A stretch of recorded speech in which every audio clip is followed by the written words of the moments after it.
พี่น้องครับมื้อนี้ผมอยู่กับตากับยายที่เขาบอกว่าเขานี่แหละคือแฟนพันธุ์แท้ทั้งด้านอาหารโดยเฉพาะเมนูไก่ทอดเขาเนี่ยครับกินกันมาแล้วนับบ่ถ้วนครับซึ่งเฮาอยู่กับแฟนพันธุ์แท้ไก่ทอดอยู่แล้วจะบ่ให้ทำไก่ทอดมันก็คงจังใดอยู่ครับพี่น้องและเพื่อให้มันสนุกยิ่งขึ้นมื้อนี้ผมจะมาทำไก่ทอด2สูตรให้ตากับยายเลือกว่าอันใดจะเด็ดโดยสูตรแรกผมจะทำเป็นสูตรดั้งเดิมของผมกับอีกสูตรจะเป็นสูตรที่เขาบอกว่าเด็ดมากมาดูกันครับว่าสูตรไหนจะเป็นสูตรที่แฟนพันธุ์แท้ไก่ทอดต้องยกนิ้วให้ครับมาเริ่มกันที่สูตรแรกผมจะนำไก่มาหมักด้วยน้ำปลาเกลือน้ำตาลพริกไทยป่นแล้วผสมลงในชามและอีกสูตรผมจะลองปรุงรสโดยใส่แค่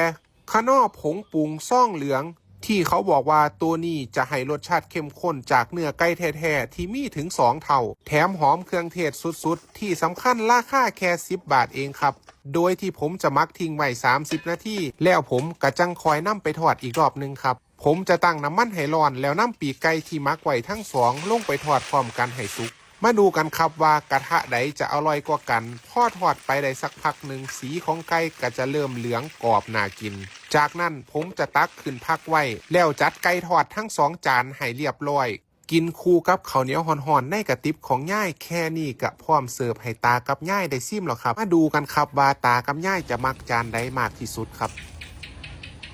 ครับ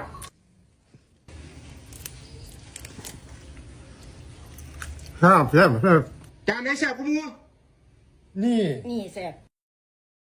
ตากับย่ายบอกว่าจานที่ใส่คะน้อผงปรุงซ่องเหลืองอร่อยหอมเครื่องเทศรสชาติครบรสโอ้โหอร่อยบ่ย่อมว่างกันเลยแสดงว่าอร่อยจริงครับสูตรใส่คะน้อผงปรุงซ่องเหลืองเนี่ยผมว่าผมต้องเปลี่ยนใจมาใส่สูตรนี้แล้วล่ะครับ